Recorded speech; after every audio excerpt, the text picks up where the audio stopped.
de estas cuestiones que estaban faltando en lugar de la prueba, ya que no se me abre el documento. Decía, voy a ver un fin de semana qué pasa. Creo que se expiró. A ver. Entonces, aquí. ¿Sí está visible ahorita? Sí, doctor. Ya. Entonces, vamos a empezar con el tema de reacciones cutáneas de los medicamentos y luego otra vez vamos a seguir expandiendo un poquito más la parte más clínica de asma, ¿no? Ya. Entonces, vamos a recordar que las reacciones alérgicas a los medicamentos son un evento relativamente común. Abarcan reacciones triviales a reacciones severas que ponen en riesgo la vida. Entonces, comúnmente todos los médicos vamos a encontrar algún momento un paciente que tiene una reacción adversa de este tipo, ¿no? Por ejemplo, hablando acerca de un poco de epidemiología, ocurre en un 2% de la gente que requiere hospitalización. De 1 a 1000 personas presentan algún tipo de reacción alérgica cutánea de la medicación en Estados Unidos. Los antibióticos más implicados, los hemos revisado, eran amoxicilina, las sulfas, la ampicilina. En otros países, por ejemplo en Francia, es un poquito más alto, es 3.6 por 1000, igual causado un 55% por antibióticos. Y 14% de los pacientes hospitalizados desarrolló algún tipo de reacción cutánea medicamentosa. Entonces, nosotros vamos a utilizar, recordar nuevamente lo que revisamos ayer acerca de las hipersensibilidades. Nosotros tenemos los 4 tipos de hipersensibilidades. El tipo 1, que es muy frecuentemente las reacciones que presentan los pacientes son anafilaxia, el angioedema y la urticaria. Ustedes saben que esta es una reacción ultra rápida y que puede ser catastrófica. En lo que habíamos revisado es el tipo 2, mediado por anticuerpos. Este casi nunca no produce reacciones cutáneas medicamentosas, ¿no? El tipo 3, mediado por inmunocomplejos, son enfermedades un poquito más raras y los pacientes pueden presentar esta reacción del tipo de enfermedad del suero con la administración de cierta medicación. Y finalmente aquí donde tenemos las reacciones alérgicas cutáneas más importantes son las tipo 4, cuando nosotros ya hablamos de la inmunidad mediada por células, que son más tardías y es un problema más sostenido. Y aquí encontramos algunas de las más comunes, como el Steven Johnson, la necrosis epidérmica tóxica, el eritema multiforme y lo que es el eritema fijo. ¿Bien? En esta tabla que nosotros tenemos aquí, los antibióticos que usualmente, o las medicaciones que usualmente producen reacciones alérgicas medicamentosas y el tipo de reacciones que estas producen. Por ejemplo, con las penicilinas y los beta-lactámicos, con las cefalosporinas, tenemos prácticamente todo tipo de reacción cutánea medicamentosa, ¿ya? Así como efectos más sistémicos con toxicidad hepática, toxicidad renal, en lo que se denomina un proceso que es el síndrome de Dres. En lo que se refiere a las sulfonamidas, nosotros también igual tenemos un amplio potencial, y en otros grupos de antibióticos vemos que las reacciones urticariformes sí están presentes, pero la gravedad de manifestaciones no es tan frecuente.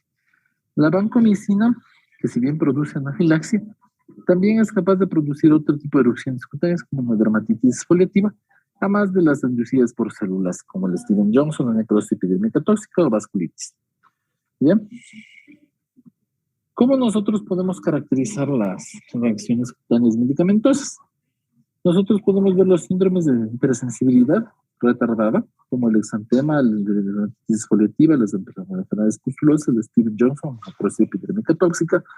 Los pacientes usualmente presentan fiebre, tienen compromiso de órganos internos, no tenemos manifestaciones articulares y presentan linfadenopatías. Los anticuerpos, los antibióticos de los medicamentos implicados, los anticonvulsivantes aromáticos, los sulfonamidas, los antibióticos de la Absona, las tetraciquinas, el elopurinol y la lamotrigina.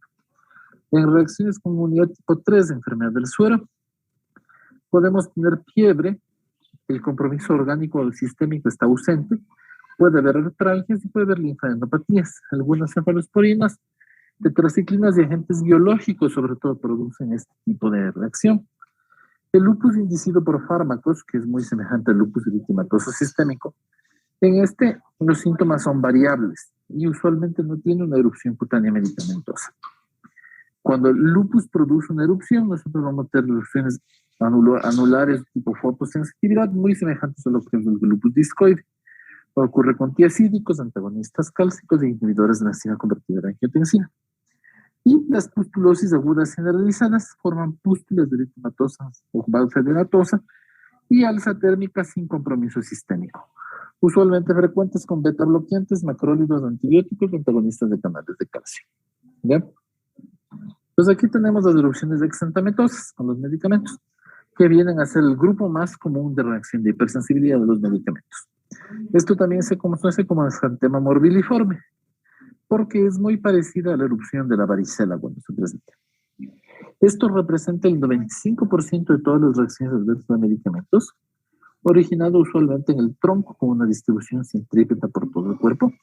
Característicamente el paciente presenta prurito, se presenta típicamente durante la primera semana de exposición al medicamento y los síntomas duran entre 7 a 14 días.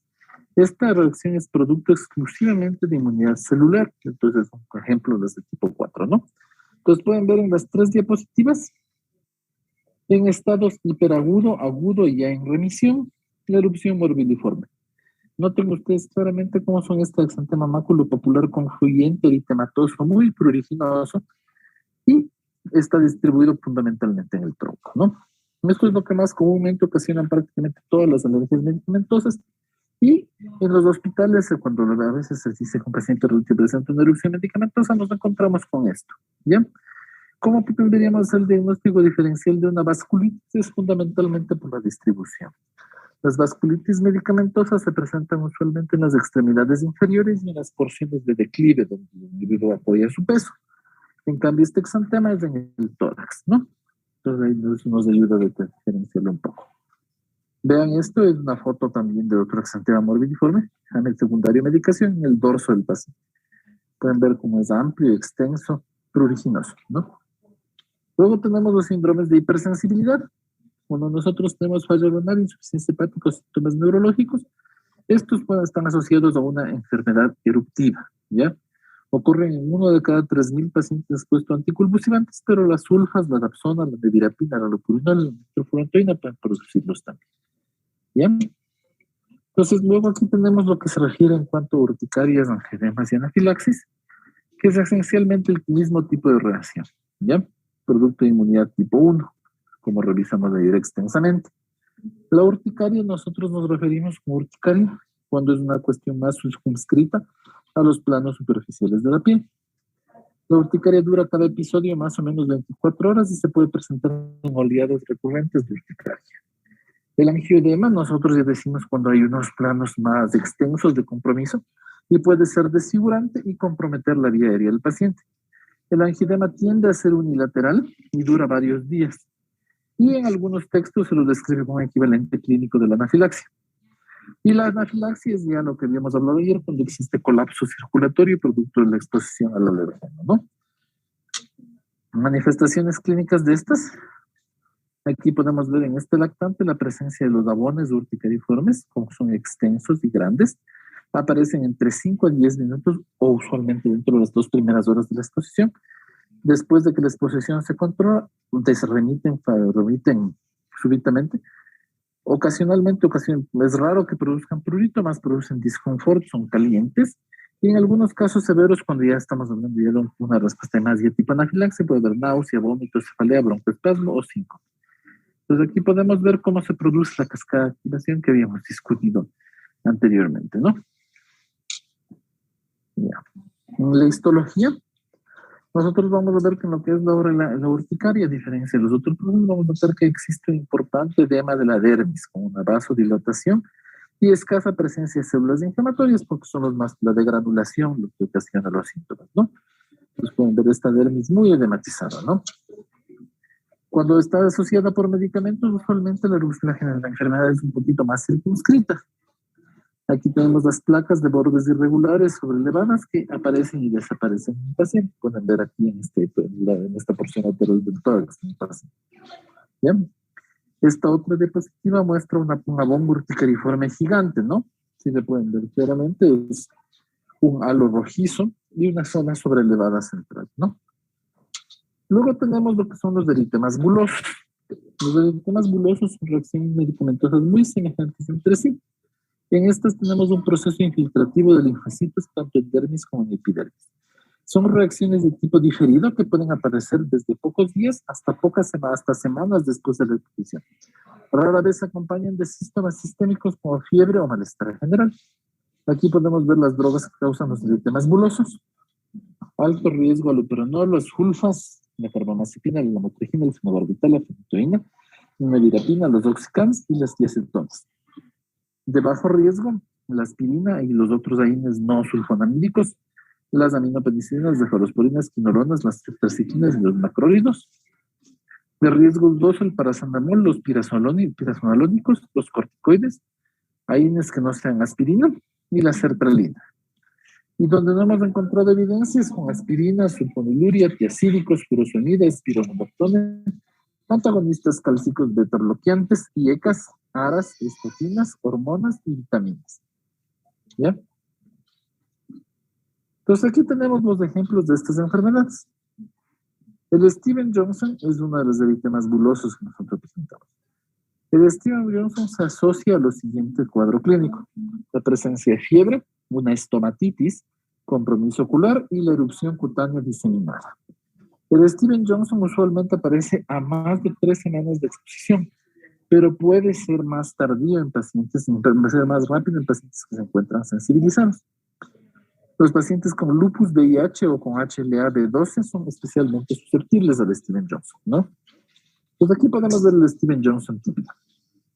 Pues vamos a ver cómo se desarrollan en toda la piel del paciente estas flectenas, inicialmente duras y que luego se denudan, dejando amplias superficies cutáneas descubiertas, el compromiso de la mucosa bucal y también de los ojos en el paciente.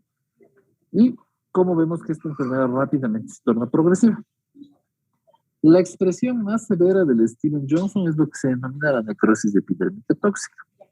La necrosis epidérmica tóxica comparte la misma patogenia y manifestaciones que el Steven Johnson, pero el compromiso de la superficie cutánea es mayor.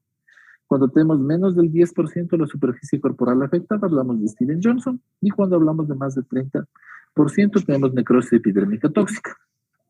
La mortalidad también es diferente entre las dos entidades. En Steven Johnson nosotros hablamos de una mortalidad de 5%, y con necrosis epidérmica tóxica nosotros hablamos de cerca de unos 50% de mortalidad. Las dos enfermedades tienen una fisiopatología semejante, con infiltración de macrófagos citotóxicos y necrosis con desprendimiento de la piel, ¿no? Entonces vamos a ver cómo empiezan estas enfermedades. En la diapositiva vemos cómo inicialmente aparece una erupción maculopapular eritematosa muy extensa en todo el cuerpo y que tiene unas áreas que se están haciendo flectentes, ¿ya? En la imagen B pueden notar como la gran mayoría de la superficie se ha levantado y se forman ampollas grandes, y estas ampollas son fácilmente desnudables y dejan una superficie epidérmica completamente descubierta de gran tamaño, ¿ya? Entonces, estas ampollas, al igual que las ampollas suaves, tienen un signo de Nikolsky positivo, que eso quiere decir que con el dedo nosotros las raspamos y se desprende la superficie cutánea. En un paciente de etnia africana pueden ver que la coloración de las lesiones no es rojiza, sino es más bien negruzca, ¿no? En comparación al tono de la piel, y cómo va denudando las superficies corporales en las piernas de este paciente, ¿ya? Nosotros, ¿cómo evaluamos la severidad de estas lesiones, tanto Steven Johnson como necrosis epidérmica tóxica? Utilizamos el SCORTEN, que es el score de valoración de riesgo, que puntúa de 0 a 1, edad menos de 40, edad, malignidad, frecuencia cardíaca, nivel del boom, denudamiento de superficie corporal, bicarbonato y glucosa. Y en base al puntaje que nuestro paciente genera, nosotros estimamos la tasa de mortalidad. Con 5 o más puntos, nosotros podemos tener una mortalidad predicha de más del 90%, o sea, es una enfermedad sumamente grave. ¿Bien? Entonces, podemos ver que de las enfermedades bulosas, tenemos el Steven Johnson, la necrosis epidérmica tóxica, podríamos eventualmente tener porfirias, enfermedades por IgA, pénfigos y el penfigoide, ¿no? Entonces, en relación con los pénfigos, las ampollas del pénfigo y del Steven Johnson son muy semejantes. Sin embargo, en el pénfigo la ampolla es mucho más localizada y también se confina principalmente en mucosas, ¿ya? En el penfigoide, en cambio, la ampolla es una ampolla tensa y dura, y usualmente es fija y localizada en un solo sitio, ¿ya? A diferencia del Steven Johnson, necrosis epidérmica tóxica, que es mucho más extenso, ¿no? Aquí tenemos otras lesiones de menor gravedad, como lo que es el eritema fijo. El eritema fijo, caracterizado por una lesión solitaria eritematosa, fija localizada a nivel de la piel, que tiene una distribución topográfica localizada. La aparición de esta lesión es hiperaguda y dentro de pocas horas después del consumo de un medicamento. Y a medida que se va retirando el medicamento, la lesión se decolora y desaparece en semanas. Este eritema fijo tiene la característica de que el paciente toma la medicación y la lesión aparece siempre en el mismo sitio, ¿ya? Asociado fuertemente a INES, a sulfas y tetraciclinas. Podemos ver aquí otro eritema fijo medicamentoso en la región escapularia a nivel del ángulo mandibular en esta paciente, ¿no? Tenemos también lo que es el eritema multiforme, y erróneamente se utiliza como sinónimo del Steven Johnson. El eritema multiforme, en cambio, tiene una asociación con el virus del herpes simplex. Tenemos dos tipos de eritema multiforme. El eritema multiforme mayor, que afecta piel y mucosas y que a veces se confunde con el Steven Johnson, y el eritema multiforme menor, que no afecta mucosas. La lesión característica del eritema multiforme es la presencia de púrpura y flectemas alrededor de partes digitales del cuerpo, extremidades, plantas, palmas y mucosas. El Steven Johnson no produce afección de las plantas y palmas de los pies por lo general. El eritema multiforme, en cambio, produce esta lesión más en diana sobrelevada, que es la patognomónica de esta enfermedad. Pues cuando nosotros tenemos estas lesiones en diana, lo que son plantas y palmas de los pies, nosotros podemos decir que eso se trata de un eritema multiforme y no de un Steven Johnson. ¿Ya? ¿Cuál es el algoritmo de manejo que nosotros tenemos para nuestras reacciones medicamentosas? Lo primero que tenemos que hacer es evaluar al paciente y ver la topografía, la distribución y la estabilidad del paciente. Hacer una buena historia clínica y descartar rápidamente si es que el paciente tiene alergia o no. Si es que no tiene alergia, tenemos que buscar otras causas mediadas a medicación o otros efectos adversos. Si es que el paciente tiene alergia, nosotros tenemos que distinguir de las reacciones inmediatas tipo angioedema, urticaria o anafilaxia de las que son diferidas, ¿ya? Si es que nosotros tenemos una urticaria o un angioedema y una anafilaxia, tenemos que proceder al mareo agudo del angioedema, de la reacción de hipersensibilidad de tipo 1, como habíamos hablado, con epinefrina, con corticoides, con broncodilatadores y con medidas de sostén para estabilizar al paciente. Los pacientes que tienen estas enfermedades de alergias diferidas, nosotros tenemos que diferenciar entre las leves y las graves. En las graves requieren manejo médico específico usualmente, ¿ya? Con hospitalización, como en el caso de la necrosis epidérmica tóxica. En el caso de estos temas morbidiformes, de temas fijos, básicamente el manejo es consejería médica, ¿no? Entonces, en el manejo nosotros tenemos, como les mencioné, hacer un gran énfasis en lo que es proteger el riesgo vital de los pacientes, prevenir la diseminación de la reacción, manejo del síntoma concomitante, tratamiento tópico de las lesiones de requerirlo, prevención secular de las lesiones y educación y profilaxis a futuro, ¿no?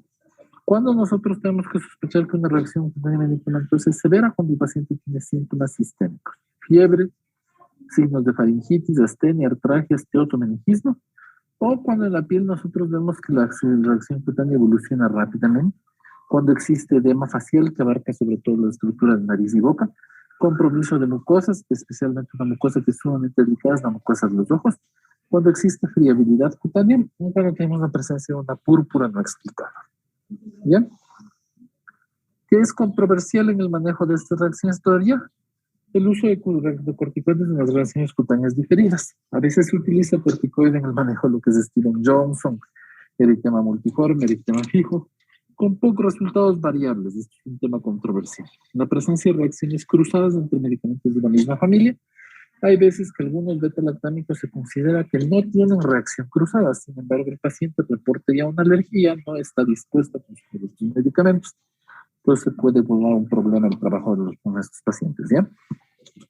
Lo que es la presencia de alergias polimedicamentosas por paciente que utiliza polimedicamentación y la evaluación de la desensibilización o de protocolos de desensibilización para que el paciente pueda recibir un tratamiento si es que es realmente necesario. No sé si es que tenemos alguna pregunta hasta ahorita con esto. ¿Estamos claros? Bien.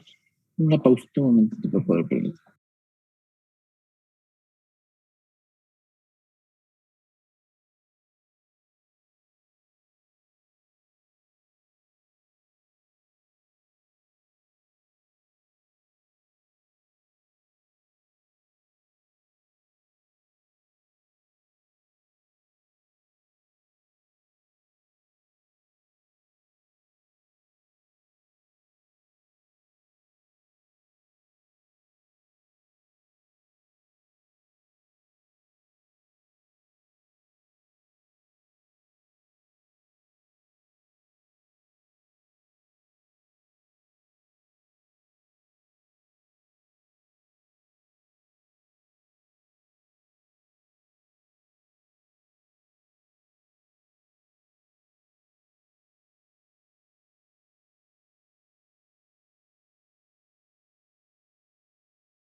Listo, hemos vuelto. Entonces, vamos a, ahorita antes de entrar en el tema de asma, vamos a revisar el temario para organizarnos un poco para las próximas semanas.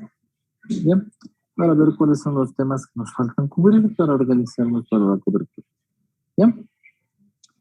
Entonces hemos cubierto las cuestiones de reacciones de hipersensibilidad a la medicación, de la anafilaxia, las alergias de las dermatitis, reacciones alérgicas medicamentosas. Todo esto lo hemos cubierto, ¿ya? Entonces, la próxima clase tendríamos que cubrir básicamente lo que es la cuestión de trasplantes, ¿no es cierto?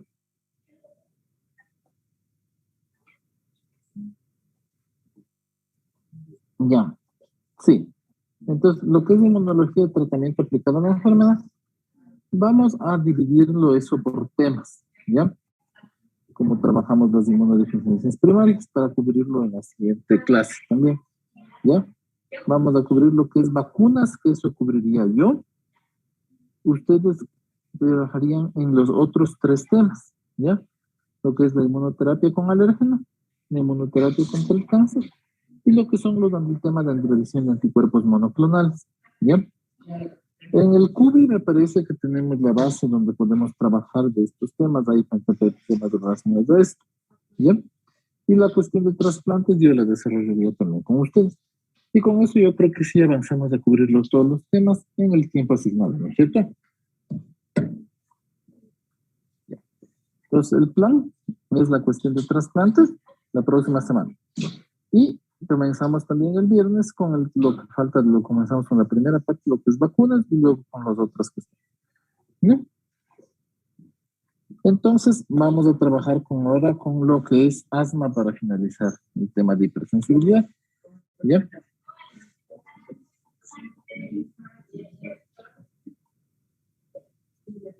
Uh-huh.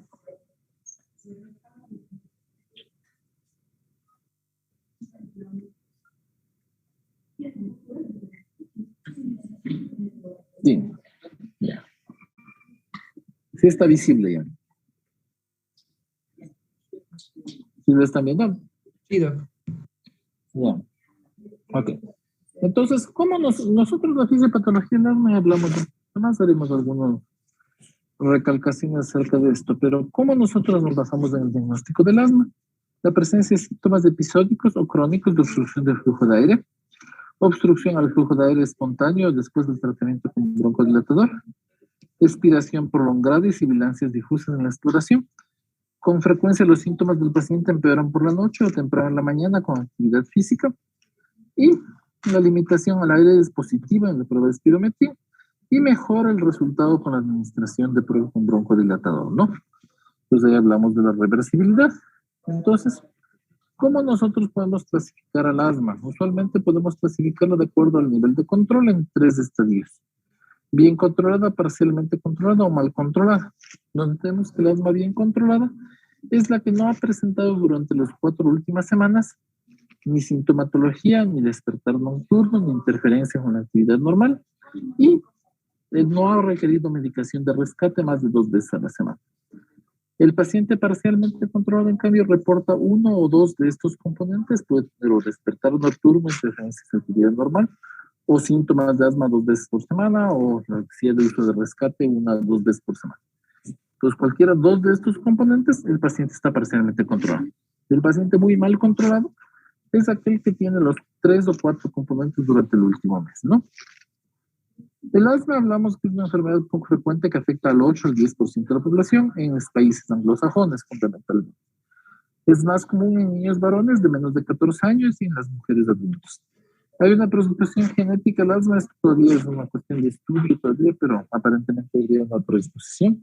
Y las tasas de hospitalización usualmente son más altas en individuos de etnia africana y niños, con una mortalidad considerablemente más alta en las personas de etnia africana entre 15 a 24 años de edad en Estados Unidos, posiblemente por las dificultades de acceso a servicios de salud de calidad que se tienen en esta población. La fisiopatología ya la revisamos en otra clase. Puntualizaremos que los eosinófilos y las células cebadas lo que ocasionan es, en el caso del asma, la perpetuación de la inflamación y el reclutamiento con linfocitos T que estos ocasionan cambios hiperplásicos a nivel de las células caliciformes que producen moco que tapona las vías respiratorias de pequeños calibres.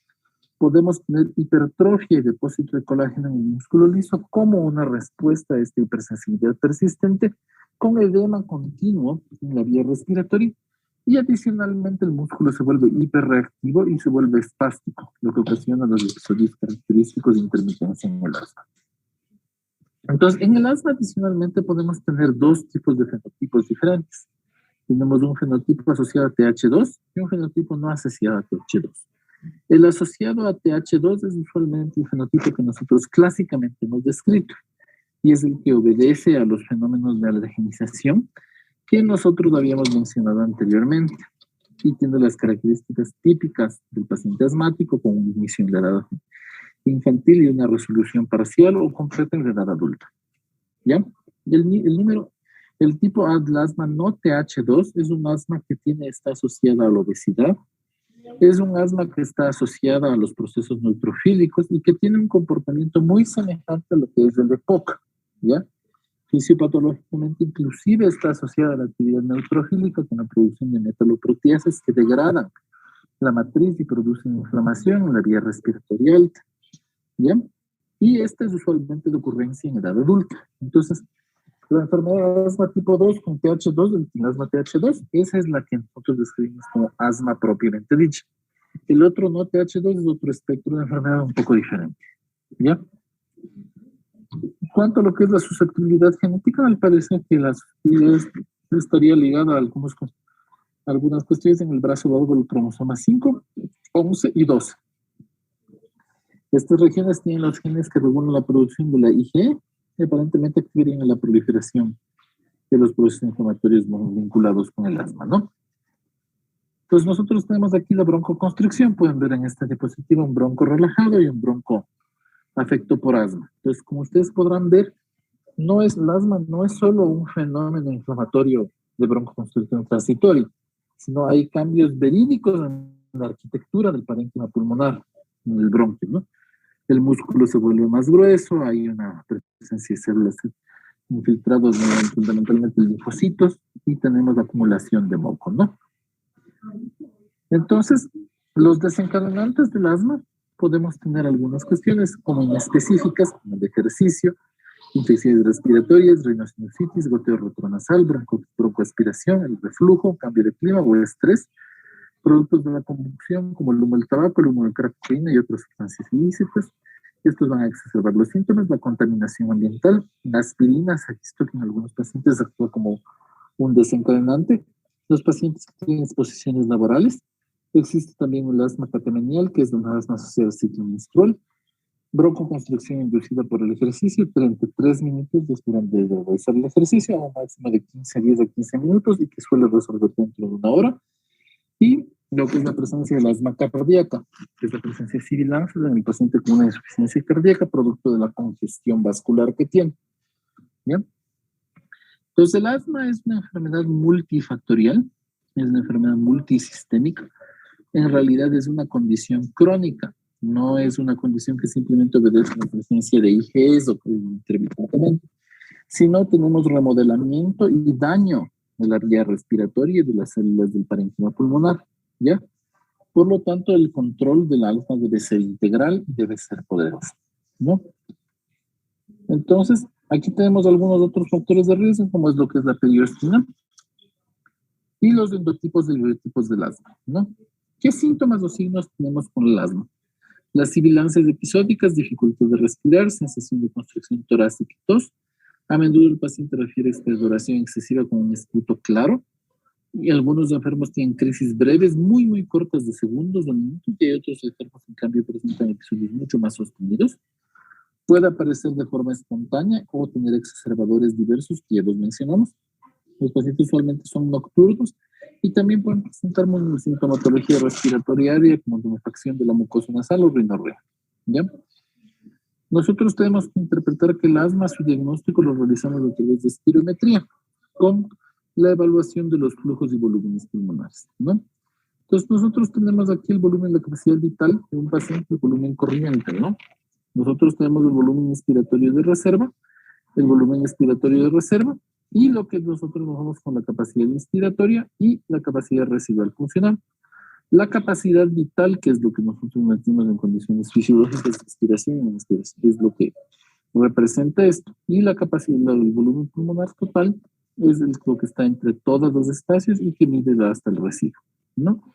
Entonces nosotros hacemos nuestra curva de espirometría, volumen, tiempo, y nosotros tenemos que el paciente está respirando de forma normal, ¿no? Entonces nosotros vemos que el paciente le pedimos que haga una inspiración forzada y el paciente sostenga esta inspiración. Y luego pedimos que el paciente exhale de forma brusca todo este aire, de forma sostenida este aire. Entonces, el aire que sale desde el volumen inspiratorio forzado hasta el fin de la expiración es la capacidad vital forzada. Y nosotros medimos cuánto volumen va exhalando el paciente por segundo y nosotros sacamos las presiones respiratorias, el volumen inspiratorio forzado 1, 25, 75, dependiendo de los tiempos que hacemos, ¿no? Entonces nosotros tenemos las espirometrías dinámicas con los volúmenes resultantes y los valores que nosotros tenemos, los importantes, el FEB1, la capacidad vital forzada y la relación que existe entre estos.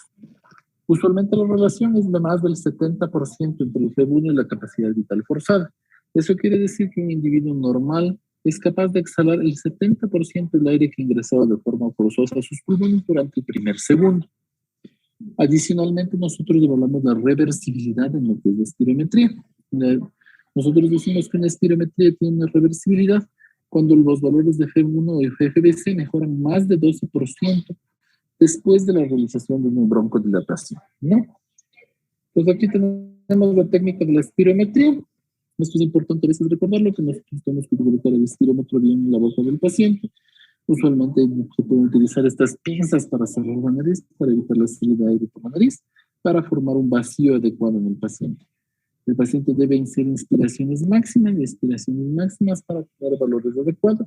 Y usualmente se repite 3 veces la prueba para realizar, ¿no? Otra medida que nosotros tenemos es el pico flujo expiratorio. El pico flujo expiratorio es una cuestión de monitorización ambulatoria que a veces puede dar datos contradictorios, pero también puede ser relativamente útil para un seguimiento ambulatorio general. ¿Ya? Entonces, en cuanto a sintomatología del paciente con crisis asmática, nosotros podemos clasificar las crisis asmáticas en leves, moderadas, graves o en riesgo de paro respiratorio. El paciente con una crisis asmática leve va a tener disnea solo durante la marcha. El paciente puede hablar en oraciones completas, pero sin embargo estar algo agitado. En cambio, el paciente con una crisis asmática moderada presenta ya disnea en reposo, habla en frases cortas, pero está agitado moderadamente.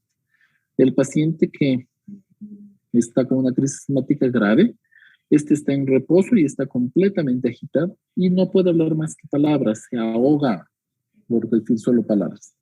En cambio, el paciente en paro respiratorio se encuentra ya en distrés, completamente inconsciente, en silencio, somnoliento o desorientado. En cuanto a signos vitales, la frecuencia respiratoria está incrementada en los 2 pacientes de leve y moderada, y en las graves tenemos una taquipnea ya marcada. La posición corporal que adopta el paciente en leve se puede acostar o se puede sentar sin ningún problema, es ambulatorio. El paciente con moderada prefiere estar sentado. El paciente que está con una crisis grave se sienta hacia 90 grados y el paciente con un paro respiratorio inminente es incapaz de reclinarse, ¿no? Lo que es en cuanto a uso de musculatura accesoria, el paciente con una crisis asmática leve por lo general no tiene uso de musculatura accesoria. En el moderado podemos encontrar moderadamente. En el grave es presente y el paciente en paro o riesgo de paro, el movimiento paradójico toracoabdominal. Las sibilancias, en lo que se refiere en el leve, tenemos muy escasas sibilancias. En el de moderado tenemos sibilancias muy fuertes que usualmente ocurren durante toda la expiración. Y el paciente grave es audible en todo momento durante inspiración o expiración, es inclusive audible sin uso con endoscopio. El paciente en riesgo de paro simplemente no tiene sibilancias porque se encuentra tan espasmado que el aire no entra por sus vías respiratorias. En lo que se refiere a taquicardia, este es leve en el paciente con una crisis leve. En el de moderado hay una taquicardia que llega hasta 120 y en el grave más de 120. El paciente en riesgo de paro inminente está en bradicardia y está con una tendencia hacia la sistolia. La presencia de pulso paradójico es ausente en la crisis asmática leve. En la moderada puede haber una variación del descenso del pulso de 10 a 25 milímetros de mercurio. En cambio, en el paciente grave sí tenemos, ¿ya? Y las espirometrías, si quisiéramos una espirometría en este paciente, ¿qué es lo que vamos a encontrar? Que el FEV1 está conservado en el paciente con crisis asmática leve. En el moderado tenemos una reducción del 40 al 69% del valor predicho. En el grave tenemos un valor que está en menos del 40% del predicho y el amparo respiratorio es incapaz de realizarlo. En lo que se refiere a la PaO2, normal en el paciente leve, en el moderado podría ser que tenemos ligera disminución por debajo de valores normales en altura de 60, en el grave ya es franco y en el paro respiratorio es completamente inminente. Los pacientes con crisis asmática leve a moderada tienen hipocapnia. Yo tengo que recordar esto, es un signo de alarma también en el paciente. Cuando el paciente ya es hipercapnia es que el paciente se encuentra en paro fundamentalmente. Y la saturación de oxígeno en el leve a moderado suele conservarse como normal y en el grave y en el riesgo de paro está ya perturbado, ¿no? Nosotros, ¿cómo podemos valorar acerca del paciente también a base de su sintomatología? Esto podemos clasificar el control del asma en bien controlada, mal controlada, muy mal controlada, como habíamos dicho, y el diagnóstico diferencial del asma. Los pacientes que presentan síntomas atípicos pueden tener trastornos que semejen al asma o puede ser un asma en sí. Existen trastornos que pueden ser categorizados de la vía respiratoria alta, de la vía respiratoria baja, vasculitis y trastornos psiquiátricos que podrían semejar fundamentalmente al asma. En lo que se refiere a los trastornos respiratorios altos que semejan al asma, la parálisis de las cuerdas vocales, síndrome de disfunción de las mismas, aspiraciones de cuerpo extraño, masolaringo traqueal, estrenosis traqueal, traqueomalacia o edema de la vía respiratoria alta como el angioedema o una lesión por inhalación de alguna sustancia tóxica.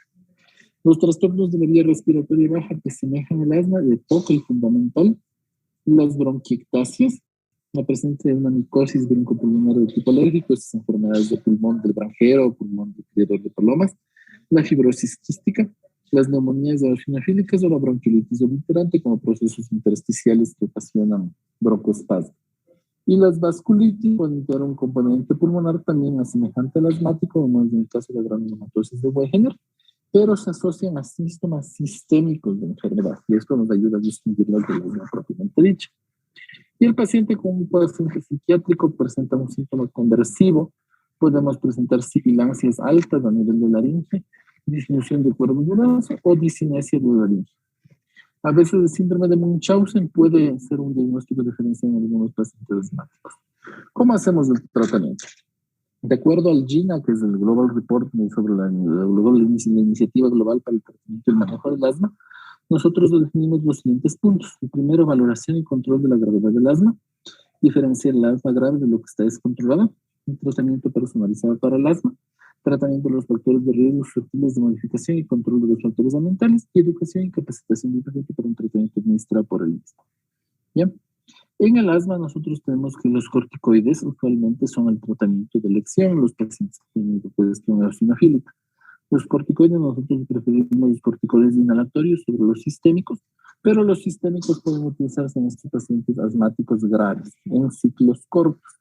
Las dosificaciones pueden verse una dosis moderada a alta del corticoide y podemos utilizar corticoides de potencia intermedia como metilprednisolona o prednisona como tratamientos de elección. ¿Bien? Nosotros tenemos aquí los broncodilatadores de acción corta que los utilizamos para el alivio sintomático del paciente. Tenemos el salbutamol, que puede existir en presentaciones de liberación por pulso o presentación de liberación prolongada, ¿no? Y luego tenemos los antagonistas beta-2 de acción prolongada que se utilizan en el control de la enfermedad, donde el formoterol y el salmeterol son los más indicados. Otros fármacos son las combinaciones con corticoide, fundamentalmente como la budesonida del formoterol y la fluticasona del salmeterol, que son útiles en el manejo del paciente con asma, ¿no? Y los antagonistas de los receptores de leucotrieno, el montelukast o el safirlukast, que nos ayudan a controlar esta respuesta mediada por leucotrienos, que se caracterizaba como la fase tardía de la respuesta de hipersensibilidad, cuando está mediada por los productos de degranulación que se forman más tarde. Los anticolinérgicos en el paciente con asma no están tan indicados. Podemos utilizarlos de forma ocasional, si es que es el fármaco que el paciente se controla mejor. Sin embargo, en el paciente asmático, los anticolinérgicos no han demostrado un uso o una eficacia superior a los beta-2 agonistas adrenérgicos, ¿no? Entonces, en el paciente asmático, recordar que en lo que se refiere a broncodilatador, nosotros preferimos los beta-2 agonistas, ¿no? Mientras que en el paciente con EPOC o con esta asma con componente no TH2, podríamos preferir eventualmente los anticolinérgicos para su manejo, ¿no? El manejo tradicional del asma se basa en base a los pasos que el GINA establece. El GINA considera que el asma debe manejarse como un ciclo de una valoración, realizamos un ajuste de la medicación y luego hacemos una revisión de la respuesta hasta alcanzar el control pleno de la enfermedad. Nosotros, ¿cómo manejamos de acuerdo al GINA? Nosotros en el paso 1, nosotros ya indicamos de forma precoz corticoide inhalatorio en el paciente que se encuentra estable. Esa es una modificación muy importante y corriente de la estrategia GINA. El uso de los corticoides inhalatorios precoces en el paciente asmático nos favorece un mejor control que estar utilizando el agonista beta-2 de acción corta en forma a demanda, ¿ya? Entonces pueden ver que el fármaco combinado, inclusive con el de acción prolongada precozmente, es el más adecuado. En el paso 2 ya nosotros entramos de una con el corticoide y con el fármaco agonista de acción prolongada y podemos utilizar antagonistas de los leucotrienos en los pacientes que están menos controlados.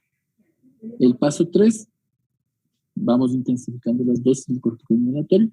En el paso 4 damos dosis más altas y en el paso 5 llegamos a utilizar los fármacos no tradicionales como los biológicos anti-G, anti-interleuquina 5 y los receptores de la interleuquina 4, ¿no? ¿Cómo manejamos al paciente en la crisis asmática grave? En la crisis asmática tenemos que determinar la gravedad de las crisis asmáticas. En el momento de que el paciente leve, nosotros utilizamos el broncodilatador de acción corta y nosotros podemos administrar corticoide sistémico, ¿no? En el paciente en el que tiene riesgo vital, nosotros tenemos que hacer el manejo del paciente con oxígeno, corticoides y posiblemente manejo de la vía aérea en una unidad especializada, ¿no? A medida que el paciente va mejorando, nosotros evaluamos fundamentalmente hora a hora cómo el paciente va respondiendo. Se pueden realizar de 4 a 10 inhalaciones cada 20 minutos en una sola hora, ¿ya? Para romper el ciclo de la broncoconstricción en el paciente asmático. Entonces, la broncodilatación es intensiva, ¿ya? Si es que el paciente ha presentado mejoría, nosotros podemos valorar el alta. Y si es que el paciente no presenta mejoría, es hospitalaria, ¿no? Entonces, esto es todo cuanto podemos referirnos acerca del asma. No sé si es que tienen ustedes alguna pregunta en los aspectos prácticos de manejo.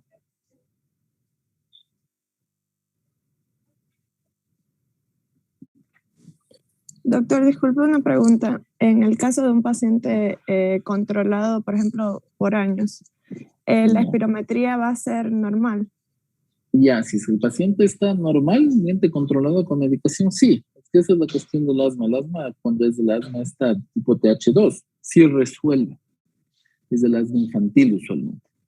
El otro, el asma, esto no TH2, es en realidad una enfermedad que comparte un espectro de manifestaciones con la EPOC. Y esa es una enfermedad no reversible. Esa sí no mejora, ¿ya? Entonces el asma infantil sí mejora con el control. Pues das tú la espirometría o el pico flujo expiratorio y es completamente normal, ¿ya? En cambio, el paciente con el asma no TH2, con esta característica, es un paciente que se comporta como un paciente de POC, y es una persona de mucho más edad, es un paciente de 40, 50 años que debuta con sus síntomas a esa edad, ¿ya? Y la fisiopatología es diferente, y el manejo es más orientado a saber un manejo mucho más semejante con el de POC, no tanto con corticoides, sino más bien con los antagonistas colinérgicos, que son los que funcionan mejor en esos pacientes, ¿ya? Listo. Ok, no sé si tenemos alguna otra pregunta.